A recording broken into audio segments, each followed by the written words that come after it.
Thank you to...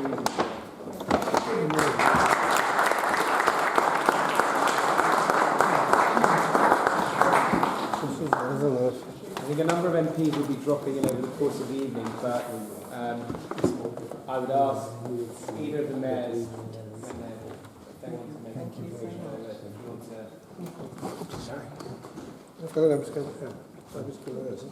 Now, as Alan said, we'll open it up to the floor, but I'd like to kick off.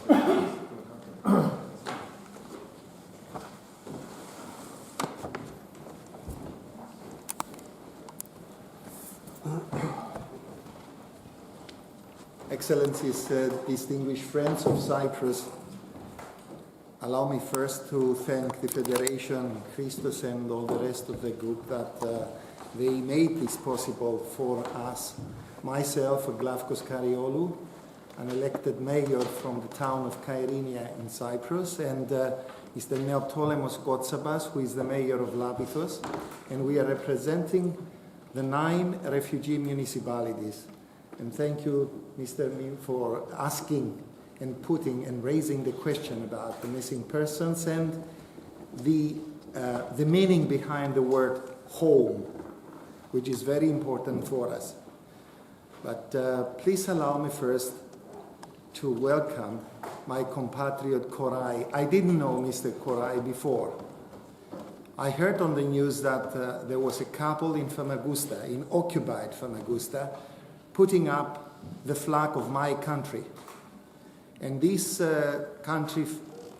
these compatriots, they, in the middle of grey wolves and in the middle of the Turkish occupation army, they insisted to fly the flag of my country, the Cyprus flag.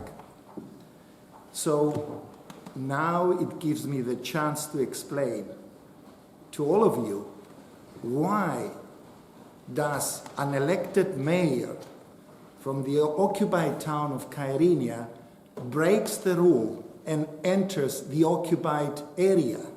Why? Because a compatriot needed my presence in the court in Famagusta when he was under trial. Why? Because he was holding the flag of the Republic of Cyprus, a full member of the European Union. So I went there inside the court and I supported in any possible way I could.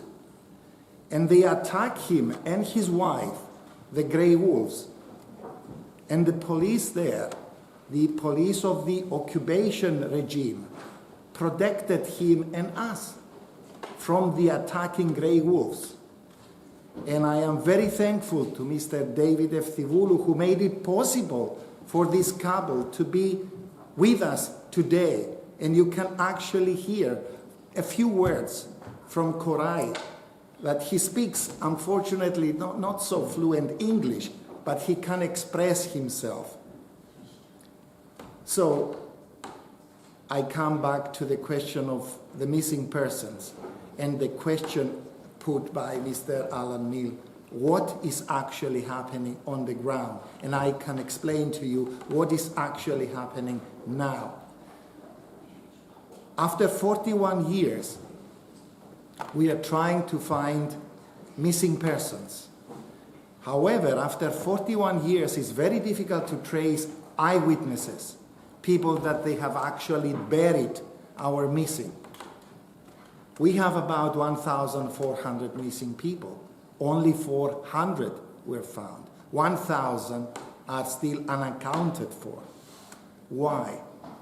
41 years after what happened in Cyprus, after the Turkish invasion, and yet approximately 1.5 months ago, the CMP is the Committee for the Missing Persons, found 2 very old people that they have actually buried 2 of our missing ones near Belabais.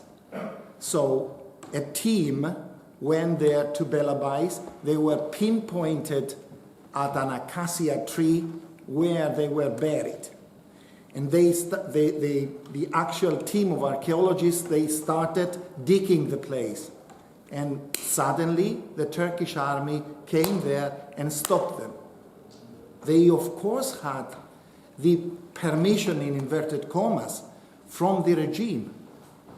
But the regime is not ruling. It is the Turkish army which is ruling. And this is not the only example that we can see, that now it's becoming crystal clear.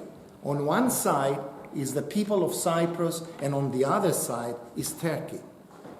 So this is why in Cyprus we do not use anymore the Bi-Zonal Bi-Communal Federation. This term is illegal. Why? First of all, we are not 2 communities in Cyprus, we are 5 communities in Cyprus.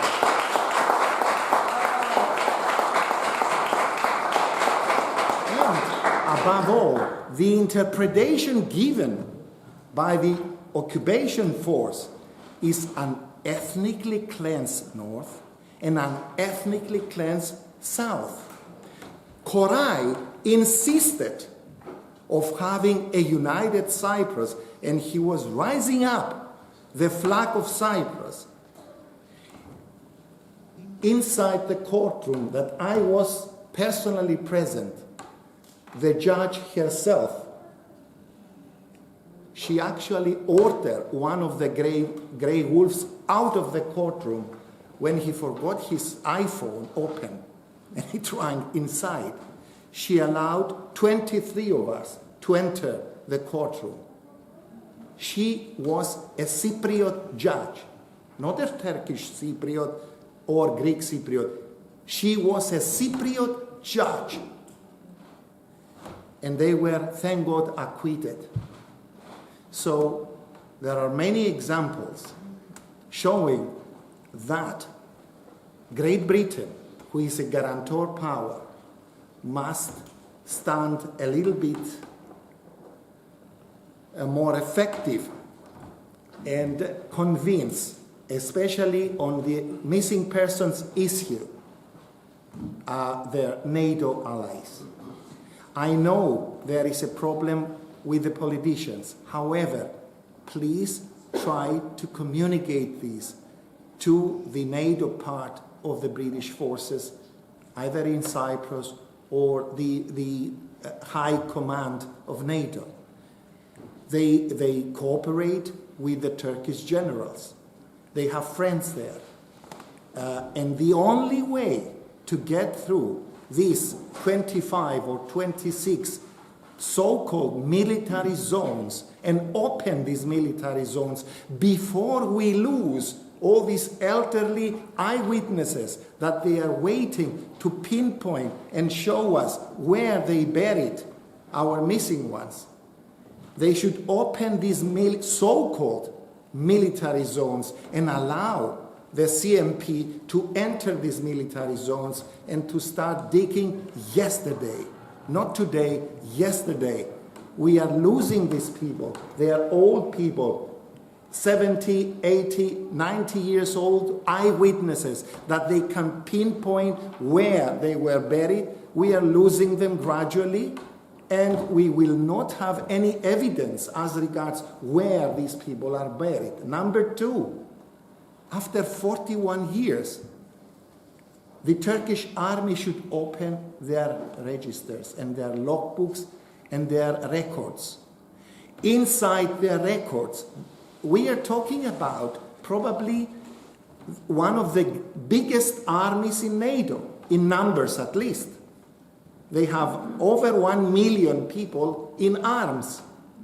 They are very well organized and methodical. They have records. They have to open their records of 1974 and tell us how, when, where. They know. And the only way, it seems, also, I must reveal to you that there is not one single Turkey. Unfortunately, we are facing a nation that is 2 or 3 or even sometimes 4 different Turkeys. The military Turkey, the political Turkey, and other things. orders are given by the political leadership of Turkey and not obeyed by the military occupation force in Cyprus. For example, Mr. Akinci gave an order to allow the fire brigades from Kyrenia to enter and extinguish the fire in Famagusta. The military ordered no.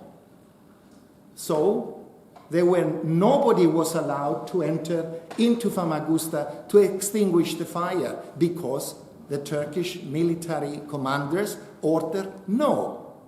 So there is a way that we can get assistance and help from Great Britain as a guarantor power through their NATO sources, through the military command, to the military attachés, probably in Ankara. Have the military attachés slowly approaching the Turkish generals and convincing them that after 41 years they have no benefit and no reason to hide this information.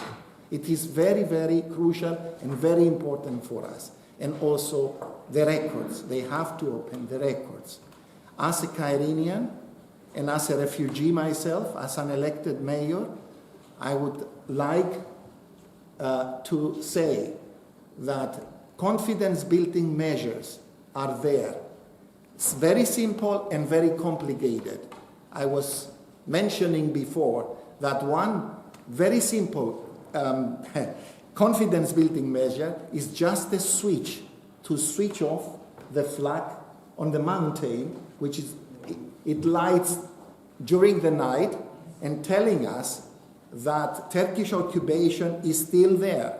And it is just a switch and saving energy, and yet we don't see it yet. So we are very patient with Mr. Akinci. We have also hopes that Mr. Akinci will be able to do it. However, he will not be able to deal with the Turkey that I was talking about unless he has assistance from our major guarantor nowadays, which is Great Britain. I thank you very much for listening to me, and now I would like to give a small present to Mr. Alanli, since he's